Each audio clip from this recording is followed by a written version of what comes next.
Okay. So the negative clearly talks about costs and how we can or can't afford it, clearly. So how we can afford it? This question was actually asked to Bruce Vladik with a PhD, Senior Vice President for the Policy Mount Sinai, NYU. He is Director of the Center for Medicare Practice and Professor of Health Policy and Geriatric. Again, when asked how we can afford it, he said that's sort of a meaningless question from an economic point of view. And the fact is that we are already paying a large part of the bill for the most expensive part of the system and the most expensive people in the system. And we're very rich. We are a very rich society and getting substantially more affluent all the time. When people ask how we can afford it in a nation that bought 7 million sports utility vehicles last year, I don't understand quite how to comprehend that question. Clearly, I had already showed you that U.S. is one of the highest paying countries compared to everybody else. We in Germany, we are ranked the highest and we spend a lot more money. So 7 million sports utility vehicles, you think times that by 30,000, we're already reaching that number of money that we spend on other things rather than healthcare. So I don't really see much of a price being an issue there. So our current insurance here, as stated, in the United States, we're close to half of all the healthcare dollars flow through the public budget. That is Medicare, Medicaid, the Veterans Administration. Then we have a private system, 90% of which comes from the place of work. Your employer, when you sign on, gives you a menu of pretty much insurances to choose from. You pick one, pay a little, and they pay the bulk. But in fact, of course, you in fact are paying it from what's being deducted from your check. We all pay a health fee usually. And there are over 1,000 private insurance carriers in the country, so it's an extremely complicated hybrid system. Whereas in a single payer healthcare system, you pay once and you have healthcare. According to Dominic Caruso, again from the Harvard Public Health Review, the Patient Protection Affordable Care Act offered subsidies to expand private coverage, making insurance more affordable for many families. However, many of these new private plans carry high deductible and copayment deductibles and high copayments. The deductible for the ACA, bronze, and silver plans average over $5,000 to $2,900 respectively just for a single person. In a family, it can come up anywhere from $10,000 to $6,000. Again, this is a family coverage. So somebody who makes $25,000, again, or a little bit over $25,000, who's low income, it's kind of the risk of, do you want to pay that in bulk or not? Or pretty much where they forego and go bare without healthcare. So benefits from the national healthcare insurance will plan to provide millions of people worldwide with health insurance, and it is paid differently in many different countries. For example, in the single-payer system of national health insurance, the government heavily subsidizes healthcare by substantially raising taxes on the nation. Well, we already pay those taxes, those health taxes, from our paychecks. Again, in contrast, U.S. has a mixed healthcare system, which are both public and private health insurance plans. Americans of the retirement age and others too poor to afford health insurance benefit from Medicare and Medicaid, while those who are excluded from those criteria purchase private health care insurance. But again, there are people who can't afford those private health care insurance. And then obviously there's a higher quality of life with national health care. Though national health insurance plans occasionally come with some harms, such as long wait times, long lines for very important procedures, the average person greatly benefits from the access to regular visits from quality doctors and affordable prescription drugs. In Canada, there's more people actually go visit the doctor, therefore higher life expectancies than here in the United States. According to the Economic Intelligence Unit Quality of Life Index, there is a high correlation between the countries having socialized medicine and a person having a higher overall quality of life. In comparison between the two otherwise similar countries, Western European countries and the United States, countries with national health insurance also have a higher life expectancy, and are rated as having a higher quality of health care overall. Thank you.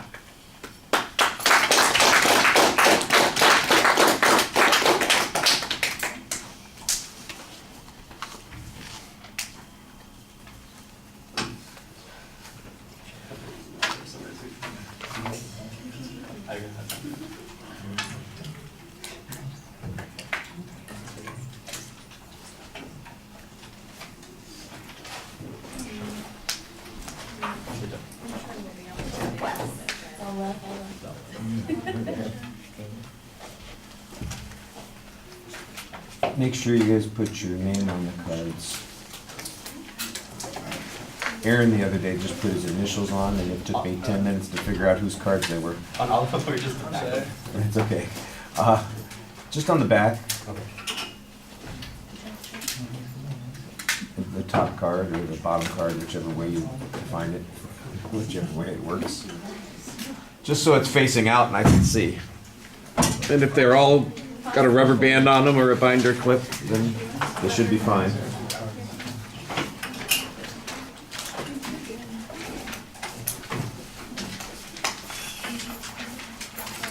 Okay, I'm gonna, again, just offer some very brief comments about both debates. Because we have time, the debates were a little short, so we have the opportunity to cover them in a little bit of depth. On the prostitution topic, we need a lot more structure with the affirmative case. And once again, similar to what we saw the other day in the debate about the death penalty, it really felt like we had two affirmative cases being presented as opposed to one case that was being defended by both speakers. There's not really a lot of discussion of the inherency issues, why these problems exist. You know, the primary issue on the prostitution topic from the affirmative perspective is that because it is criminalized, these behaviors are not controllable. When the negative makes a whole bunch of arguments about all of the potential problems with prostitution, most of the things that they talked about are things that would be supposedly addressed by legalization, but only if we understand that the source of the original problem is that stuff is illegal, which is why it's so important for you to have a clearer inherency argument. Because you could answer, like I said, a whole bunch of the claims that they're presenting by simply saying, yeah, the source of that problem is the illegality of prostitution. And since you didn't identify that as the source of the problem in the affirmative case, I think that that's, creates a problem for you.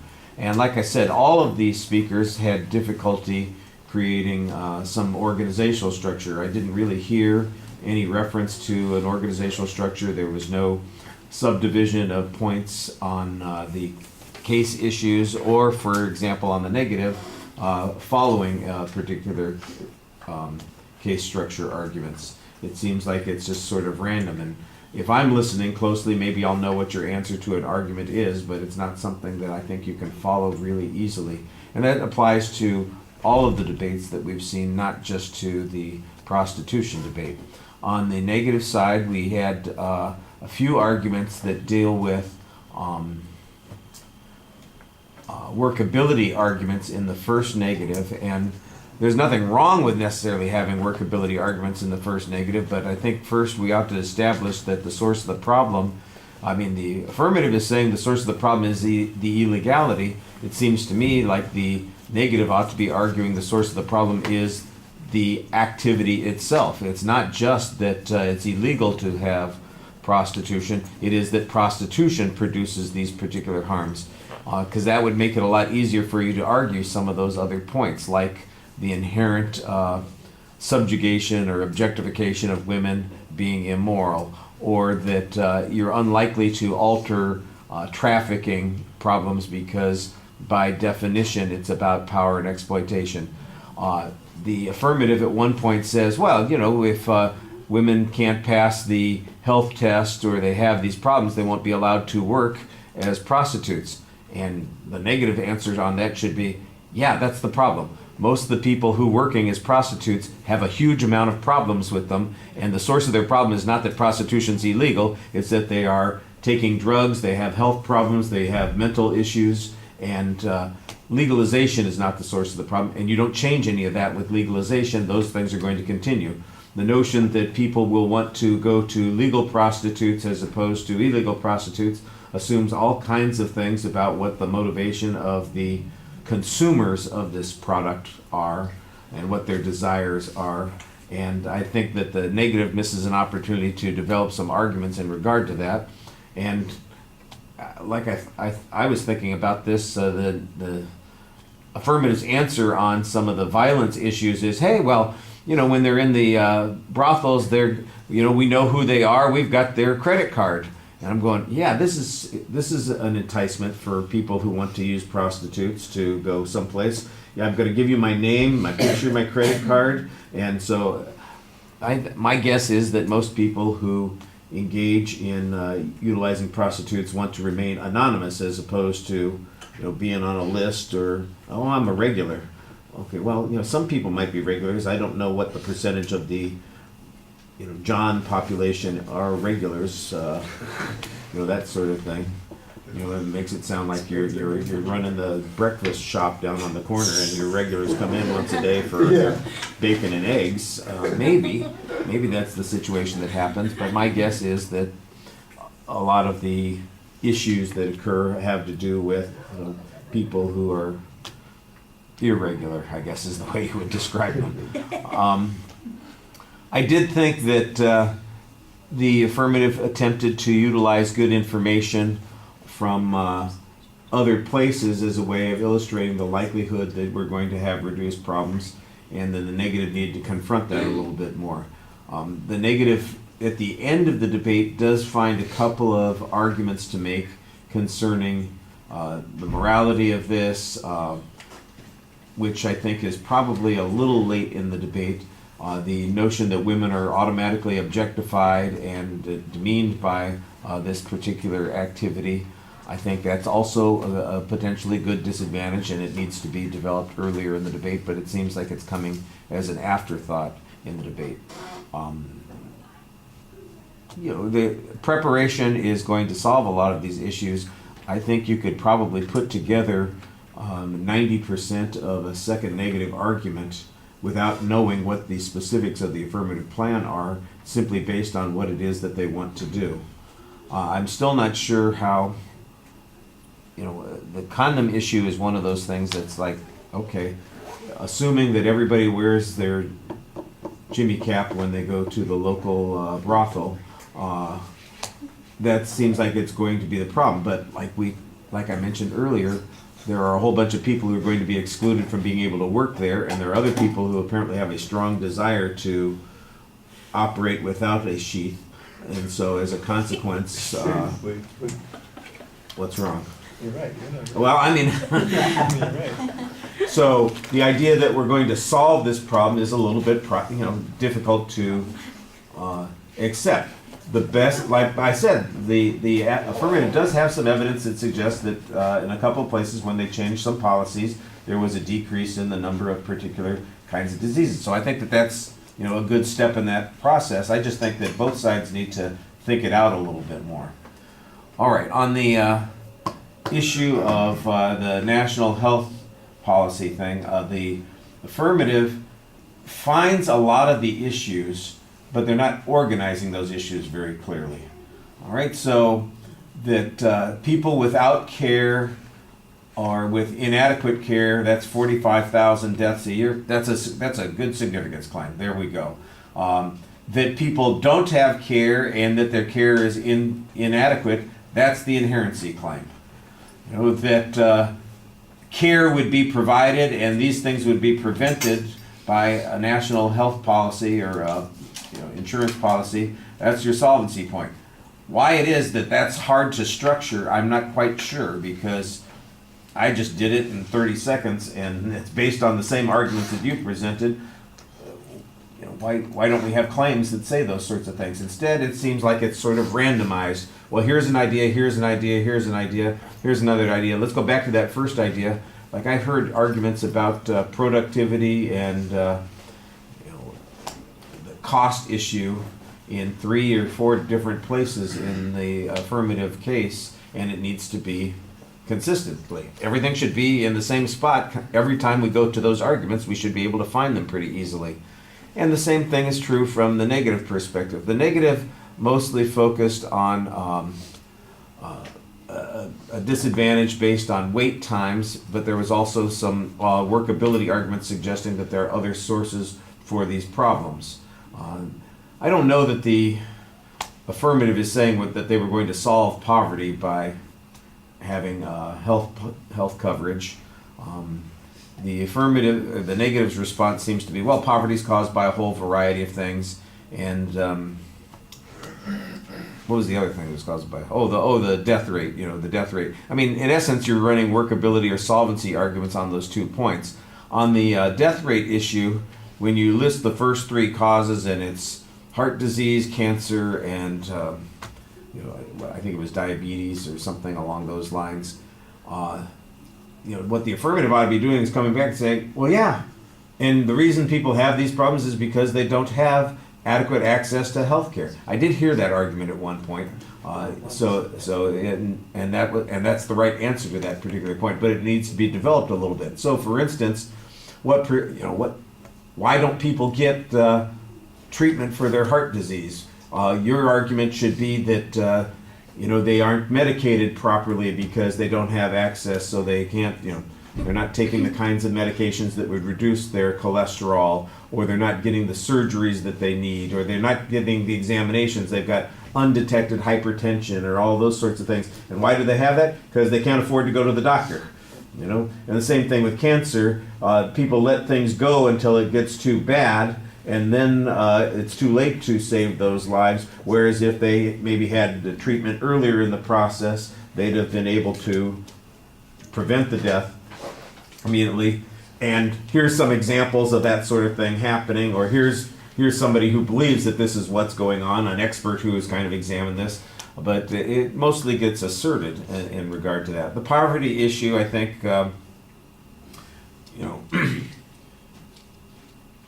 we'll always have the poor. I don't think there's much argument that that's going to disappear. I think the negative has a pretty legitimate argument that says, look, there's a lot of reasons that we have poverty, and that could we diminish it to some degree? Maybe, but you don't really quantify what the degree of poverty is going to be that's as a result of having a national policy on health. So we might prevent people like your brother from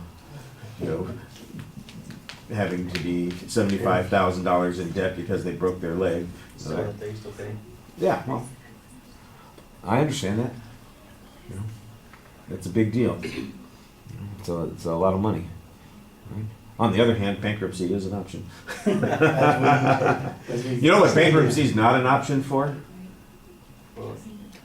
School loan debt. Oh, yeah. Yeah, you're screwed on that one. Oh, this is why I'm never retiring. Well, I won't say that. I'll retire. I'll just never stop working. That's the way it's going to work. All right, but and then the negative, I think, has an argument about the wait times. The argument is that the quality of health care is going to decline because of a change like this, because it's going to increase the wait times. Well, why is wait time essential? That's what you need to make an argument about. The longer people have to wait for specialists, the less likely they are to get taken care of. And in fact, you could piggyback on the affirmative side argument that said they're saying the problem is that people don't get health care soon enough, yet their policy is going to double the amount of time that it takes to get specialists to deal with particular kinds of issues.